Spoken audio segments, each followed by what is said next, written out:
Seguimos en el aire de Eso que Falta y ya tenemos conectada al otro lado a Karina Forcinito, quien hoy se hace presente para charlar sobre la columna Perspectivas Críticas de la Economía Actual. En el caso de la columna de hoy hablaremos sobre la reforma estructural del gobierno de La Libertad Avanza, con algunas cuantas aristas para seguir en realidad indagando en todo lo que refiere al aspecto económico y político de este gobierno. Hola Cari, ¿cómo estás? Hola, ¿qué tal? ¿Cómo les va, chicas? ¿Cómo andan? Hola a la audiencia, ¿qué tal? Bueno, por acá muy bien, ansiosos, ansiosas, no te vamos a mentir. No sé vos cómo estás, ¿estás ansiosa o no? Para nada, no te pega para nada, cero. No. Ay, cómo te envidio, Cari, cómo te envidio. La verdad que hablar con gente así me hace tan bien. No, trato de no, porque ya sufrí demasiado, Okay. así que no. Okay. Ya cuando llegue el momento del partido veré qué hago. Bien, me gusta. ¿Para qué sufrir con antelación? Me gusta esa estrategia. Bueno, hoy tenemos un tema que venimos visitando de alguna manera porque es muy amplio, que es el tema del proyecto de reforma estructural neoliberal en marcha, impulsado por el gobierno de La Libertad Avanza y sus principales aliados, ¿no? Entre los cuales se encuentra el PRO, pero también un sector importante del radicalismo.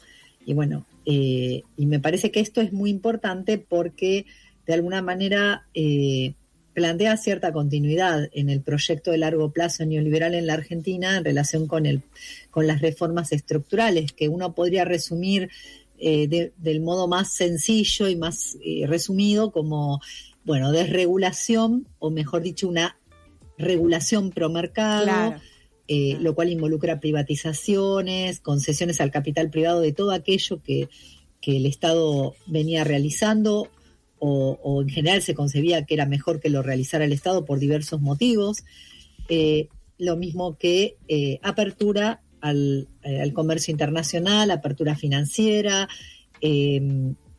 atraso cambiario, que suele ser una medida que también se repite en los programas de gobiernos neoliberales, conjuntamente que combinada con la apertura produce un efecto muy importante sobre la industria, sobre el cual Noemí conversó con ustedes hace poquito. Sí. Hablando del industricidio, ¿no? Del llamado industricidio, sí.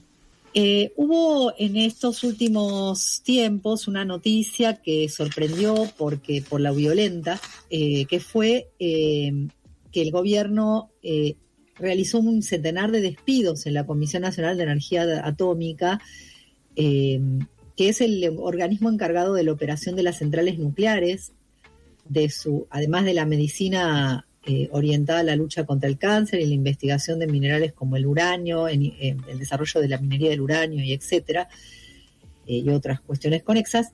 Y se empezó a difundir en los medios toda una cantidad de medidas que empiezan a aparecer, poco discutidas, que tienen gran trascendencia porque afectan a un sector que, si bien proporciona un porcentaje muy pequeño de la matriz energética de la Argentina, sin embargo tiene mucho impacto, tiene muchos impactos ambientales, cuyos costos no entran en consideración cuando se habla del costo de lo que cuesta la producción de energía a través de la energía nuclear,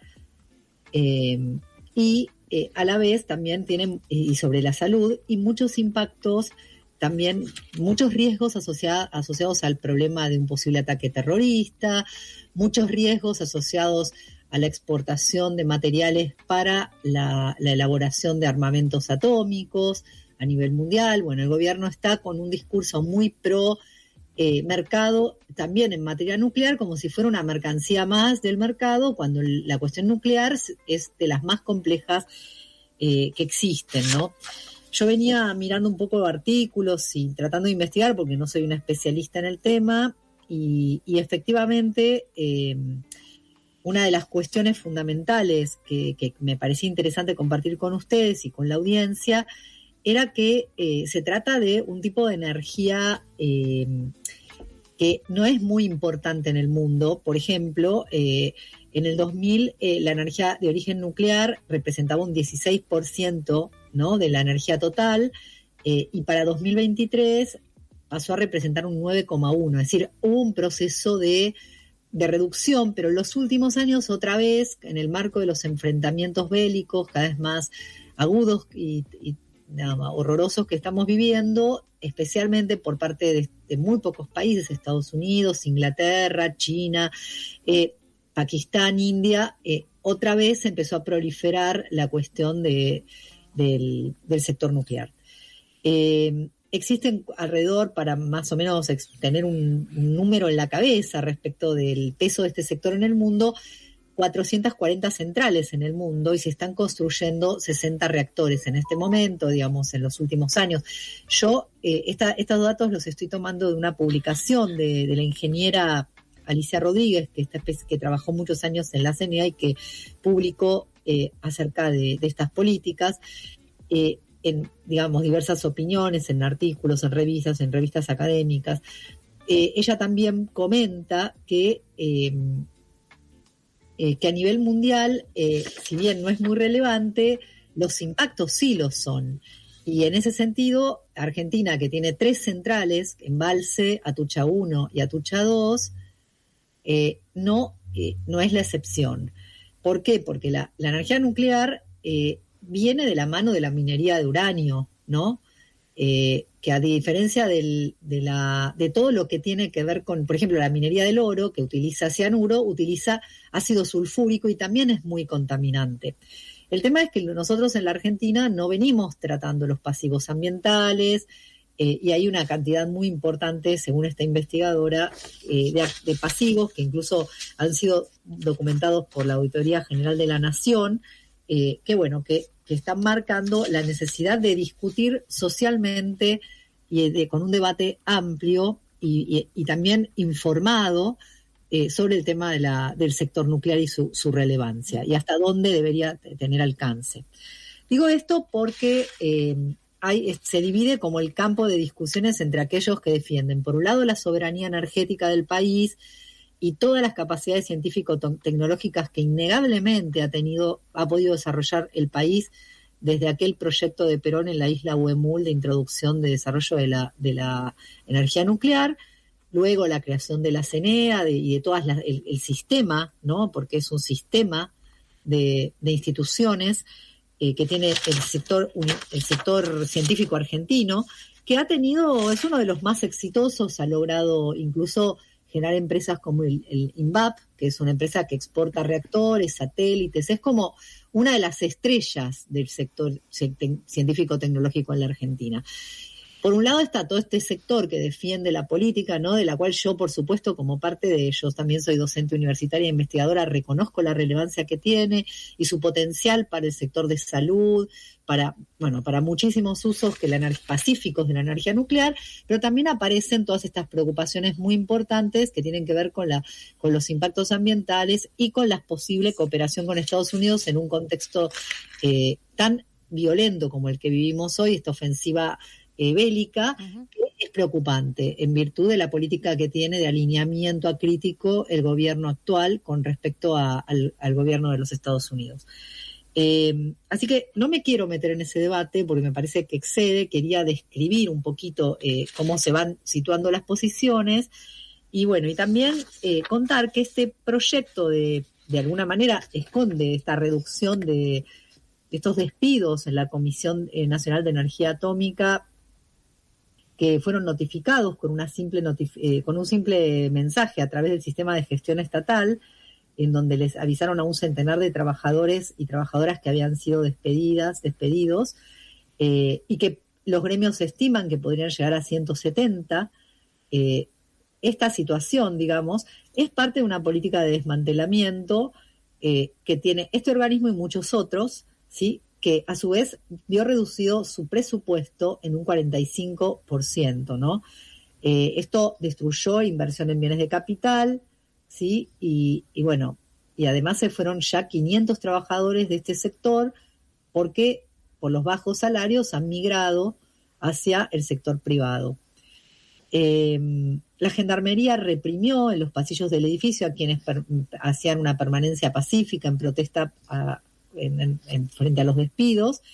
Y bueno, y esto un poco nos alertó y nos pone como, bueno, es una señal de alerta y una señal de la gravedad que pueden adquirir estas decisiones, porque este personal, estas personas que además tienen una altísima y sofisticada calificación, son los responsables de investigar, diseñar reactores, tienen un papel importante en investigaciones de medicina nuclear, pero también controlan el funcionamiento de las centrales, tienen una responsabilidad en la fiscalización. Entonces, bueno, el desmantelamiento de las capacidades regulatorias del Estado que estamos vivenciando, que ya tiene otros antecedentes, la verdad es que requiere que la ciudadanía, los intelectuales, en las universidades, los medios, bueno, en general, la sociedad se comprometa con la cuestión y la jerarquice. Más allá del peso que tiene la matriz energética, que es un peso poco significativo, la nueva política del gobierno en relación con el sector nuclear justamente es dinamizarlo y convertirlo en un fuerte sector de exportación. El gobierno sancionó, y esto quizás, chicas, no sé si ustedes lo han visto en los comentarios con especialistas, si han trabajado este tema en el contexto de la radio, pero el gobierno está impulsando lineamientos nuevos para la política nuclear argentina, que básicamente uno podría caracterizar en una primera aproximación a una apertura al capital privado, la validación comercial y el acople con la industria de la inteligencia artificial, con la premisa de que todo desarrollo debe ser autosustentable, que el Estado no puede estar en nada que requiera subsidios, ¿no? Y ahí aparece un megaproyecto privado que se conoció a poco tiempo de los despidos, digamos, al poco tiempo de que fueron publicados este episodio de los despidos, el gobierno está impulsando la construcción de una nueva central nuclear de $1.200 millones, en la provincia de Buenos Aires, donde va a participar el INVAP, la empresa rionegrina, y de origen público, estatal, mejor dicho, conjuntamente con una empresa privada que se denomina Meitner Energy. Es un grupo internacional, a su vez denominado Ansari Group. Se trata de un reactor modular pequeño, con tecnología y proveedores de Estados Unidos. Es decir, ¿no? Esto también llama la atención.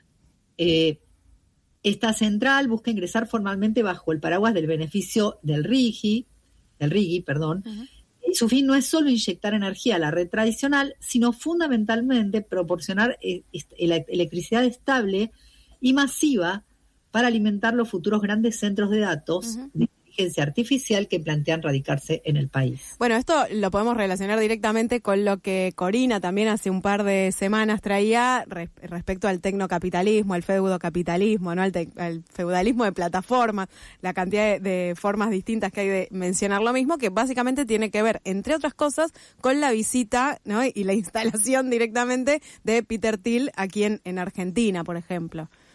Totalmente, me parece que son hechos absolutamente conectados entre sí. A su vez, la política nuclear del gobierno en este momento incluye impulsar la finalización de la construcción del reactor multipropósito RA10, que había sido diseñado por INVAP en el Centro Atómico Ezeiza, que es el proyecto estatal más ambicioso y avanzado para este año, a lo sumo finales del próximo, y efectivamente la idea es exportar radioisótopos médicos, teóricamente, además de ofrecer servicios globales de silicio dopado para la industria de microconductores de alta tecnología. Por último, el Centro Argentino de Prontoterapia también es un centro de salud que es una prioridad en la de finalización en la CNA porque está en construcción, que también, bueno, tiene un proyecto muy, muy ambicioso.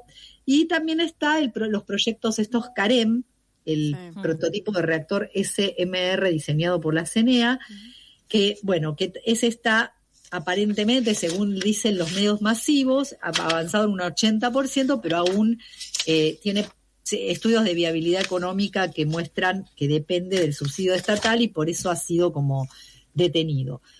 Si bien hay como distintos problemas vinculados a la regulación del sector nuclear. Además, yo venía diciendo lo de los riesgos ambientales, la soberanía nuclear es otro punto fundamental, pero también la garantía de uso pacífico. La Argentina ha firmado tratados de no proliferación, tiene una política pacifista oficialmente y hay organismos internacionales que auditan que el país cumpla con esos protocolos y esos tratados. Sin embargo, hay muchos especialistas que están planteando que en realidad cualquier tipo de isótopos de uranio y de plutonio constituyen materias primas para bombas atómicas almacenadas como ojivas nucleares y por lo tanto se requiere un organismo de fiscalización en un contexto tan bélico como este, sumamente independiente del poder político, cosa que no estaría ocurriendo,